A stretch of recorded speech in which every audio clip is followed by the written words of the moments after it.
Efésios capítulo número 1, versículos 3 a 14, diz assim a palavra do Senhor.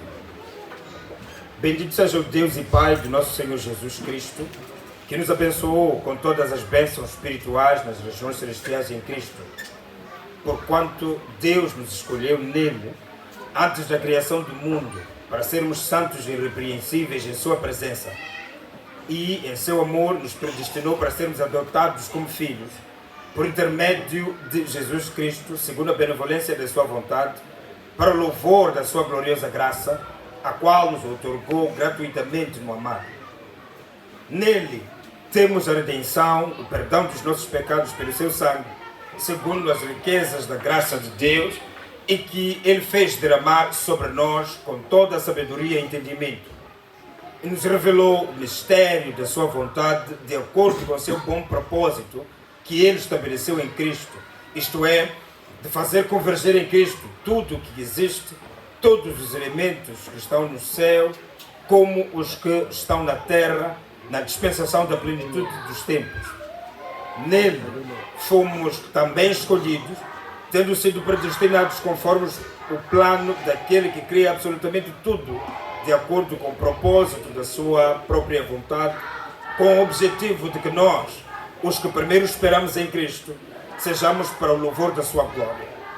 Nele, igualmente vós, tendo ouvido a palavra da verdade, o evangelho da vossa salvação, e nele também crido, fostes selados com o Espírito Santo da promessa, que é a garantia da nossa herança para a redenção da propriedade de Deus, para o louvor da sua glória. Esta é a palavra do Senhor. Aleluia. Essa porção é muito crucial, não é? Porque nos dá a bênção. E segundo essa porção, por exemplo, o verso de número 3, diz: bendice a Deus e Pai de nosso Senhor Jesus Cristo, o qual nos abençoou com toda a sorte de bênção. Aleluia. Nas regiões celestiais em Cristo Jesus. Está a dizer claramente que Deus tem que ser agradecido, porque Ele já derramou toda a bênção. Não alguma bênção, Ele derramou quanta bênção? Toda a bênção espiritual. E isso aqui nós fomos dados em Cristo Jesus. Aleluia. Nós dissemos que o Espírito Santo ressuscitou Jesus, o fez sentar à direita do Pai. E depois colocou todo o poder, toda a autoridade, toda a bênção, todo o ganho espiritual aos pés de Jesus. E tornou Jesus cabeça da igreja. E depois Paulo está escrevendo à igreja de Efésios que essa igreja deve agradecer a Deus que já lhes abençoou. Não sei se me entende. Deve bendizer a Deus, deve ser grato a Deus. Porque esse Deus fez o quê? Já abençoou. Deus deu todo o poder à igreja, para que essa igreja possa reinar. É isso aqui que enfatizamos no domingo passado, não é?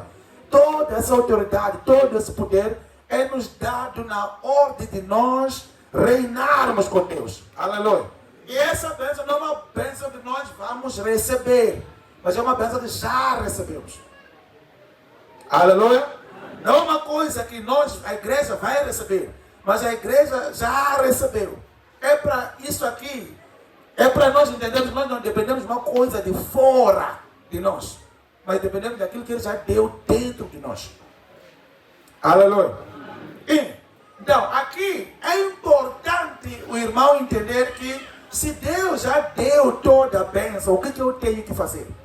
Eu tenho que me livrar de todas as coisas que me impedem de usufruir daquilo que está dentro de mim. Amém? Deus diz que derramou toda a bênção espiritual em nós. Nós fomos dados toda a bênção. E essa bênção não preciso ir para fora para ter, já está dentro de mim. O que eu tenho que fazer? Tenho que procurar uma maneira de tirar todos os obstáculos, todos os entraves, todas as amarras que me impedem de manifestar essa bênção, ou ter acesso à bênção que Deus já derramou dentro de mim.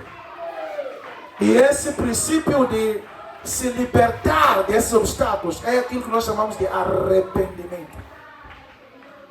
É a remoção dos obstáculos que me impedem de eu ter acesso à bênção que Deus derramou sobre a minha vida.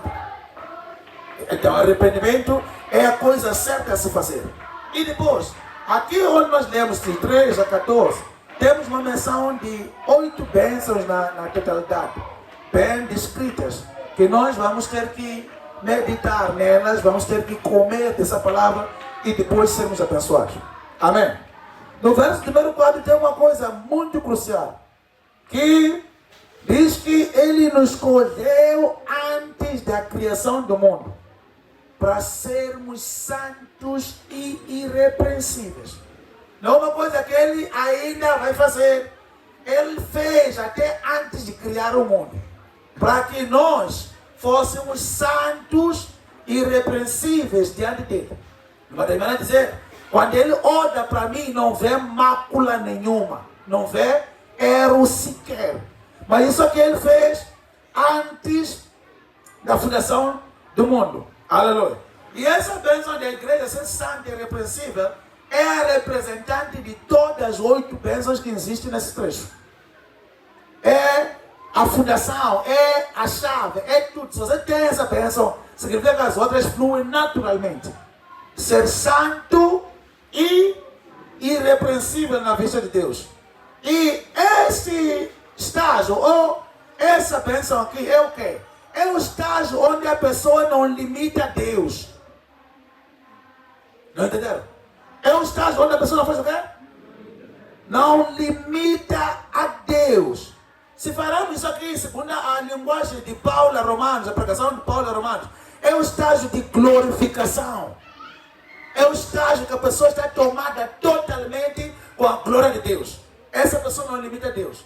Segundo Hebreus, é um estágio, chamam de descanso. É um estágio de descanso. Estágio de descanso, podemos até dar um exemplo. Conhece a história de Elias e Eliseu, não é? Quem seguia quem? Eliseu seguia quem? Seguia Elias, não é? Então, Elias caminhava no estágio de glória. Elias decidia que não chove, não chovia. Decidia que chove, chovia. Porque Elias estava no estágio de glorificação. E em contrapartida estava no estágio de descanso da fé dele. A fé dele não era a força, era declarar e a coisa aconteceu. Não entenderam o que eu dizer? Então, Elias na verdade estava no descanso da fé. Mas Eliseu não estava no descanso da fé. Então teve que seguir atentamente a este homem que estava no estágio de glória. Foi crescendo na fé dele, partindo de Gilgal até chegar a Jordão. Ele foi com toda a atenção. Quando chega a Jordão, o que acontece com Eliseu? Eliseu herda a dupla porção de Elias e entra no estágio de glória. Entra no estágio de descanso da fé dele. Que ele também, qualquer coisa que dissesse, acontecia acordamento. É como se Deus tivesse falado. Me entende, não é? Então, é esse estágio que Paulo está a pregar, que nós, antes da fundação do mundo, o plano original de Deus é fazer de nós santos irrepreensíveis. É fazer de nós seres gloriosos. É fazer de nós seres que estão no estágio de descanso da fé deles. A fé deles não conhece barreira, não conhece entrave, não conhece obstáculo. É uma fé na palavra. Aleluia. É um estágio de descanso. Aleluia. Nesse verso 4, me chama a atenção um dizer que diz que ele nos escolheu. Não é? Escolheu. Ele nos... Algumas versões dizem que ele nos elegeu. Me chama a atenção essa palavra aí. Elegeu. Escolheu. Ele nos escolheu. Que significa que na verdade a palavra escolher está a indicar uma espécie de uma predestinação. Uma coisa que foi feita antes. Ele escolheu. Quer dizer, fez antes, não é? Está incluso na predestinação de Deus. E depois, se nós continuarmos a ler o verso número 5, fala de ele nos predestinou. O verso 5 até usa o próprio termo, ele nos predestinou. Então, essa predestinação, que é predestinação como vontade de Deus, isso aqui não tem nada a ver com as filosofias que trazem de decisão de quem será destruído e quem não será destruído.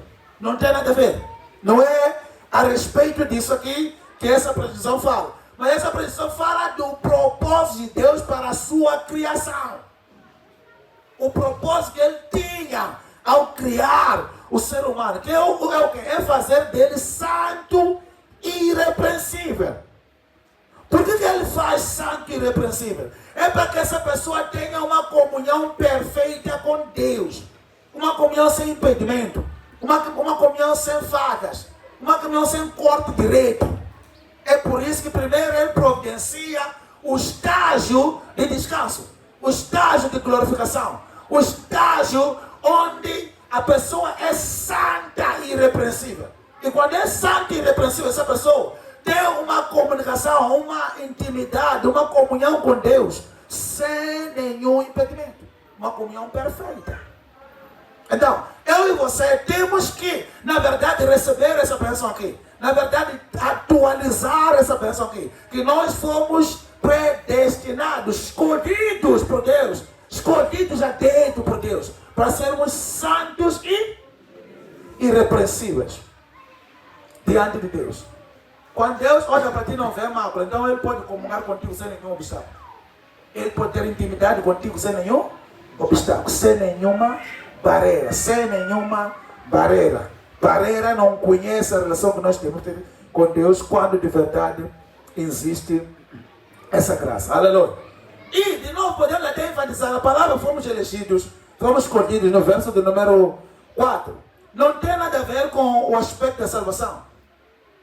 Por outros, definem sobre pessoas que nem João Calvino, definiram esse termo aqui, mas na cabeça deles tinha a perspectiva da salvação.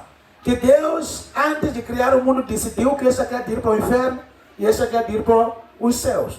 Esse termo aqui não tem nada a ver com isso. Eles só associaram o termo a isso aí.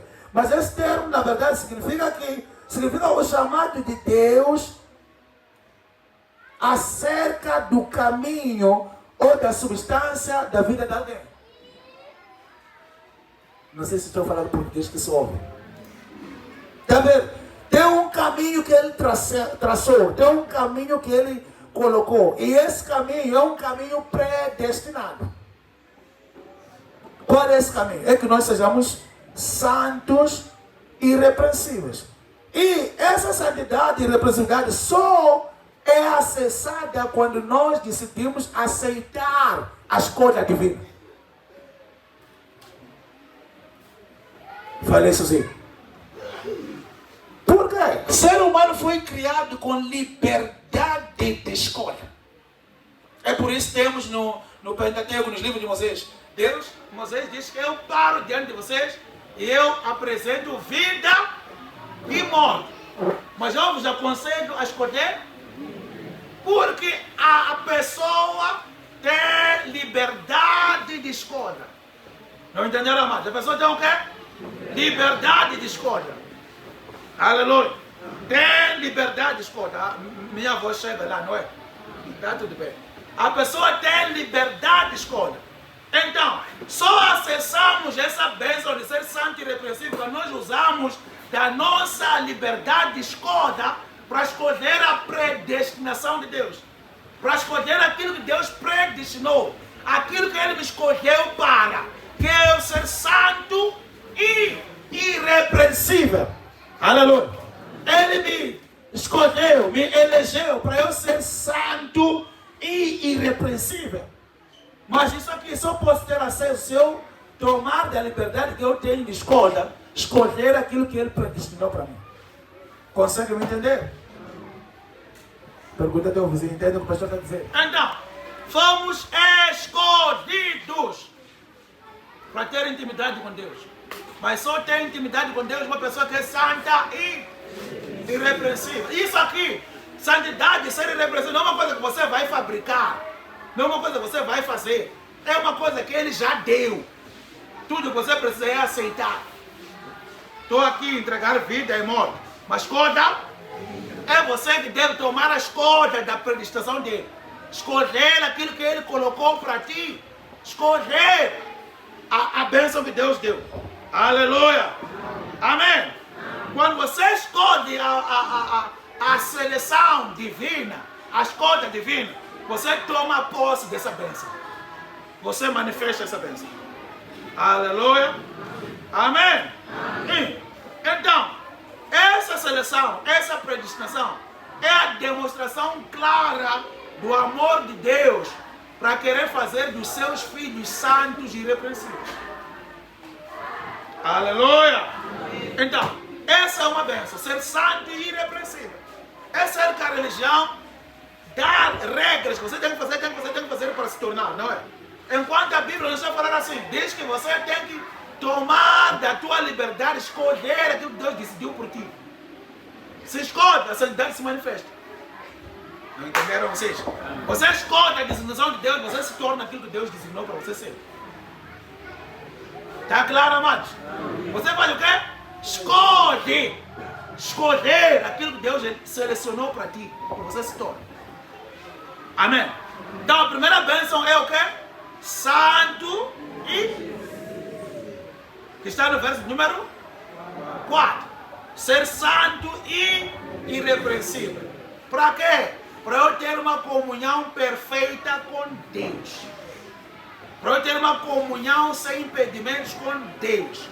É por isso que eu tenho que ser santo e irrepreensível. Se eu sou santo e irrepreensível, que essa santidade e ser irrepreensibilidade não é uma coisa que eu vou fabricar. É uma coisa que Ele já fez por mim. É uma coisa que já preparou por mim. É só a questão de eu aceitar. Quando eu recebo, se eu escolho isso aí, acontece o milagre. Aquilo que eu disse, ainda orando aqui, que mesmo felicidade é uma escolha. Felicidade é o quê? O erro é nós esperarmos as pessoas nos darem felicidade. É nós esperarmos as pessoas dar uma coisa. Enquanto a pessoa nunca vai te dar felicidade. A pessoa nunca vai te dar paz. Você deve fazer uma escolha. Escolher aquilo que Deus preparou para si. E o resto Ele cuida. Aleluia! Amém! Amém! Amém! Então, o verso 5 vem com uma verdade muito mais profunda. Traz para nós uma outra verdade. Diz que é amor. Nos predestinou para sermos adotados como filhos por intermédio de Jesus Cristo, segundo a benevolência da sua vontade.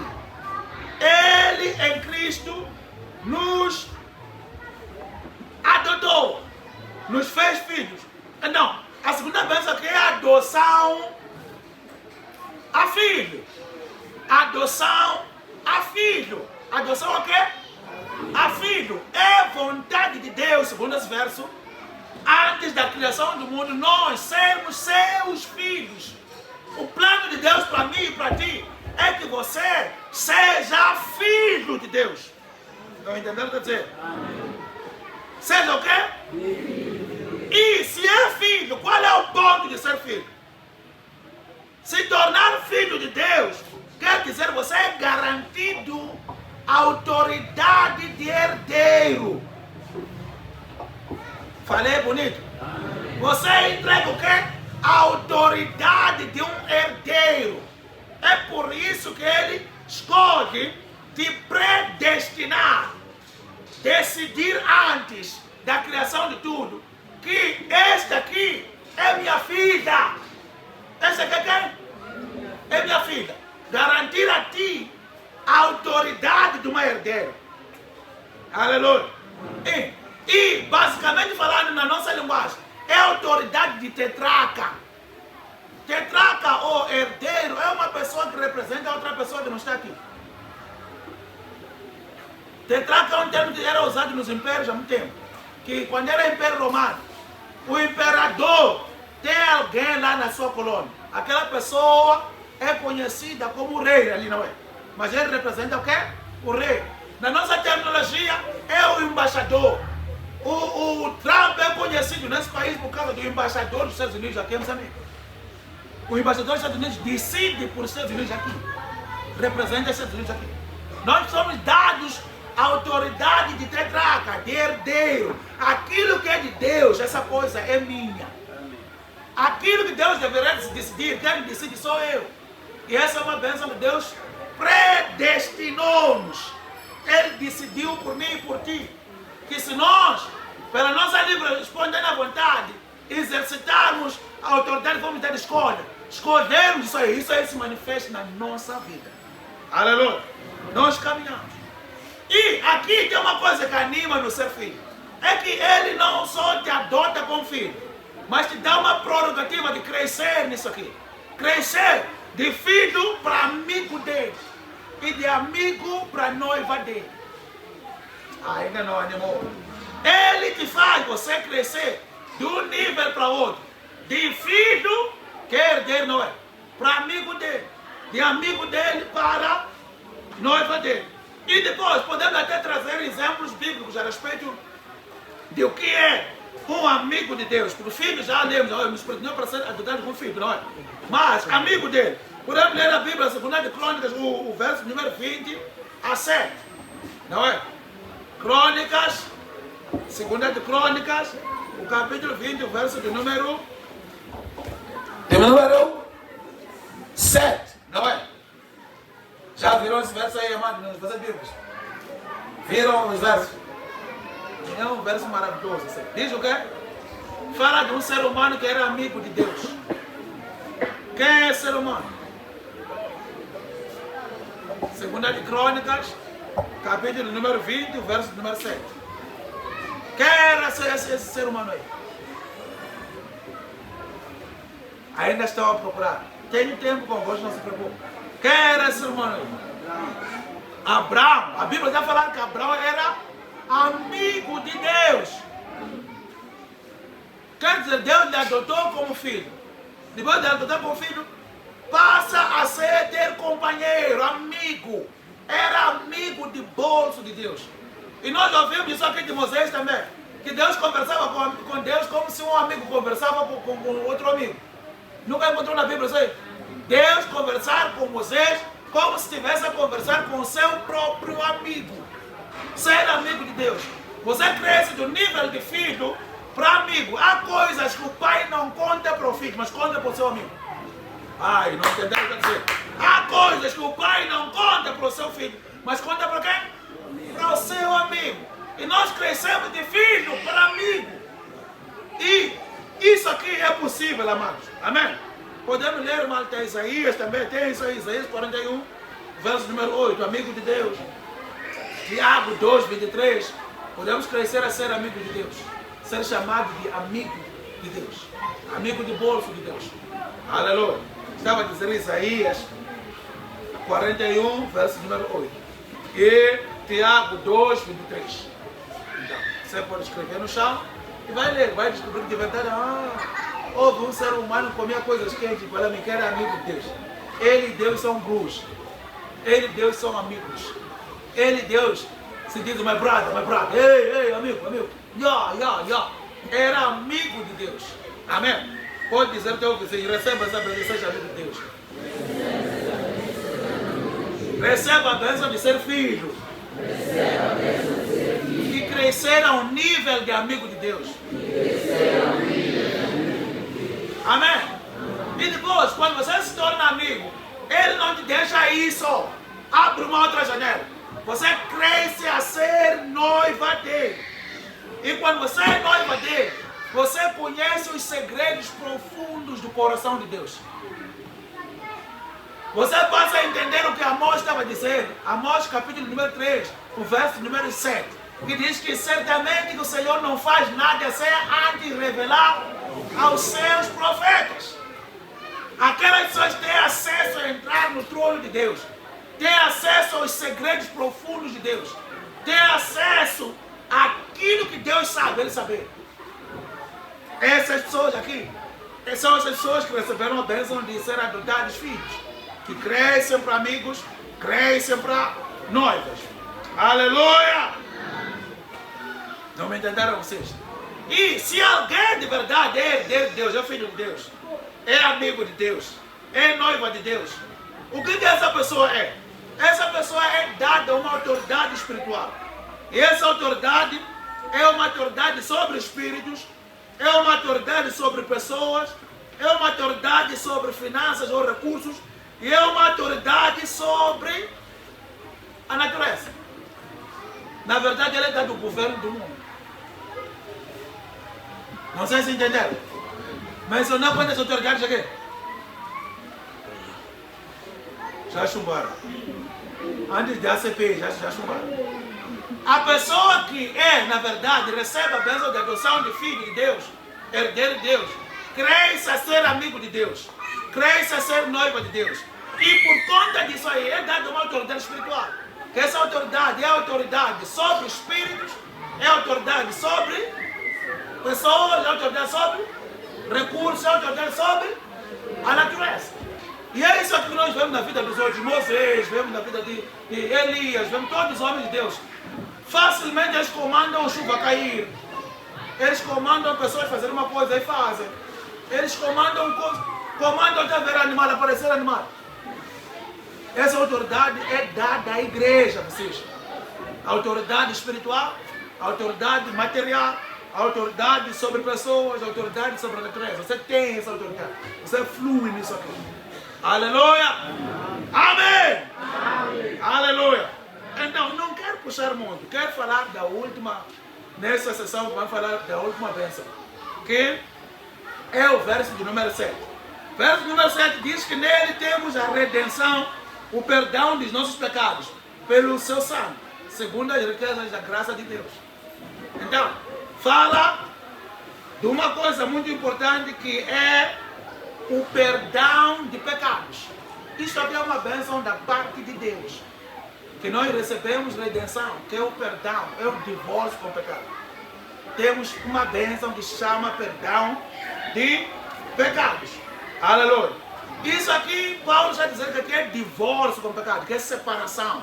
Divórcio tal com o pecado. Isso aqui também está dizendo nesse verso que é resultado do sangue de Jesus. Mas é lucro que nós tivemos por causa do sangue de Jesus ter sido derramado. Meu pecado fora perdoado, meu pecado foi dado com, meu pecado foi resolvido. Aleluia.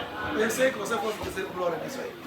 Aleluia. Amém. Resultado de pecado. Na verdade, a bênção de perdão de pecado quer dizer que nós temos a autoridade de reinar sobre o pecado. Porque quando você não tem essa bênção, o pecado reina sobre ti. O pecado tem controle sobre ti. Enquanto quando você tem a bênção, você tem controle sobre o pecado. Não entenderam? Entenderam a diferença? Quando você tem essa bênção, o pecado não tem controle sobre ti. Mas você tem controle sobre ele. Você tem poder ou autoridade de controlar o pecado. Aleluia. É por isso que quando a igreja se reúne para orar por uma pessoa pecadora, aquela pessoa, Deus lhe perdoa. Não sei se entrou essa vez. Amém? Amém? Amém. É por isso no livro de João 20, 23, Jesus diz: se perdoares a quem, os seus pecados serão perdoados, não é? Quando a igreja decide perdoar, perdoa de verdade. É por isso o próprio Jesus, na qualidade de ser humano, tomado com o Espírito Santo, ele disse a alguém que foi introduzido por 4 amigos doentes: filho, teus pecados foram perdoados. Os fariseus quase lhe rebentavam a cabeça. Porque na cabeça deles não entendiam da bênção de Deus para perdão de pecados. Que quando alguém é pecador, nós podemos orar por ele e Deus lhe perdoa. Amém? Podemos fazer uma intercessão. É por isso que nós temos essa bênção. Nós temos essa bênção. Podemos orar pelos nossos familiares que são incrédulos e eles se tornarem crentes. Eles se converterem. Porque esse poder nos fora dado. Perdão de pecados. Amados, é muito importante ter essas 3 bênçãos. Aleluia. Quero fazer minha síntese. Eu falei de 3 bênçãos. Quais são? Sangue irrepreensível, adoção de filhos, perdão de pecados. Vocês entenderam muito bem. Aleluia. Vocês entenderam como deve ser. Amém. Então, essas bênçãos nós temos que tomar posse. Temos que fazer o quê? Tomar posse.